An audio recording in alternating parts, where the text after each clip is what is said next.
Tomorrow, the Colorado Board of Education will decide the future of the Adams 14 school district. Now, it comes after years of poor performance, and the board could decide to restructure or even close Adams City High School. Well, we've covered this topic for months now. The district fired outside management group MGT Consulting. This was back in February.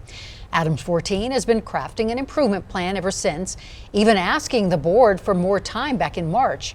Well, the board rejected that request, keeping tomorrow's deadline. Well, tonight, Denver 7's Rob Harris goes 360 on what's next for Adams 14. It's late afternoon, and the school day is done.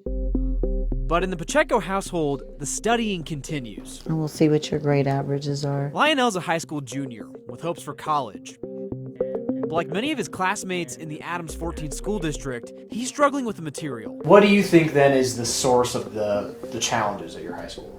Definitely the fights that usually happen. I definitely know that within one day there were 2 fights, not even an hour apart, that happened in the same day. He's failing because we're in a bad district and there's not a lot of support. Grandma Leona Pacheco has been open with her anger and worries at Adams 14. She has 3 grandkids in her care attending the district, and even joined the local school board, hoping to help turn things around. It has been a battle, and it has been a very frustrating, long journey. Adams 14 is a majority-minority district with more than 85% Hispanic population. More than 84% of students qualify for free or reduced lunch, and more than half speak English as a second language. I feel that this community has been left behind. It's not really an important factor. The Pacheco family is hardly alone in sounding the alarm on the Adams 14 school district. These statistics come from the Colorado Department of Education. They keep account of every school district in the state, most recently in 2019. And at that time, of the students in Adams 14 schools, only about 2 in 10 could read at their grade level, and only about 1 in 10 were at their grade level in math.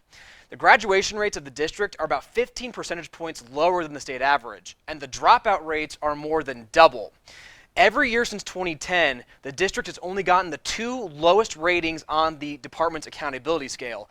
And by law, that means the State Board of Education must act. Adams 14 has been needing some help for at least 10 years. The Adams 14 students are brilliant, and we want to see them achieve at the same levels because we know they can do it. The State Board of Education can choose to respond in any number of ways.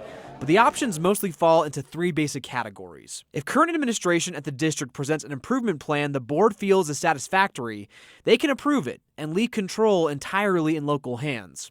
But if they're not convinced, the board could vote to close Adams City High School, one of the recommendations put forward by a state review panel in March. Couldn't that just add more insult to injury for kids who are already struggling and then have to kind of start over their lives at school? Yeah.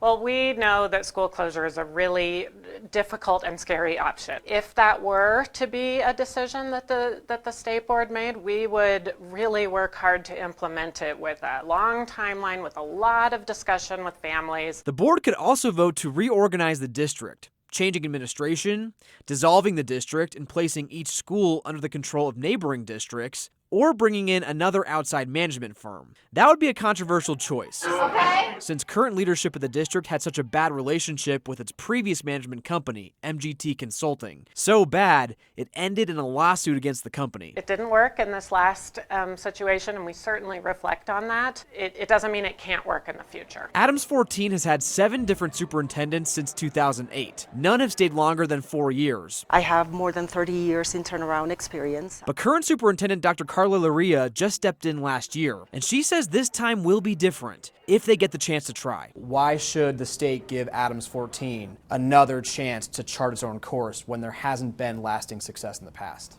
Because we have the right ingredients. We have a very strong and unified board, local board. I am confident that we can make it happen. I would have not signed my name to the district if I thought it was a lost cause. Every single person we talked to, from the district to the state to the families impacted, agreed that Adams 14 has a lot of problems to fix. But the district says there have been important successes that have been ignored. I know that there's improvement that's needed. I don't think people see the students that are actually trying or the teachers that are actually putting in 100% effort to try and make the school better. Carolina Loa is a senior at Adams City High School, and she's an example of what's possible. She plays 3 sports, has kept a GPA of 4.2 and is already getting impressive scholarships for college. I've never seen a community like this before. We are all so close. I was raised by a single mother. My father is incarcerated, and I see other students around here that have similar backgrounds, and I feel like they know me as a person and they wanted to invest in my future, and that's something that I'm so thankful for. We're all on the same page that we need to be better for our students in general. Chris Garcia stepped in as principal of Adams City High School 2 years ago. Since then, he says graduation rates have gone up and the community has leaned in. We will hold ourselves accountable. We welcome that accountability, and we welcome the relationship when it's about getting better and serving our kids better. What comes next for Adams 14 School District is in the hands of the State Board of Education as they prepare to meet and vote this week. I do not want them to close down Adams City. I want them to regulate and fix the problem. The message that came from every angle as we went 360 on Adams 14 is that the success of the students should be the ultimate and the only goal. For Denver 7, I'm Rob Harris. And that State Board of Education meeting is tomorrow, starts at 9:30. And now we'd really like to hear from you on this. What do you have to say about the district's performance? What would you do if schools close? Send us an email, 360@thedenverchannel.com.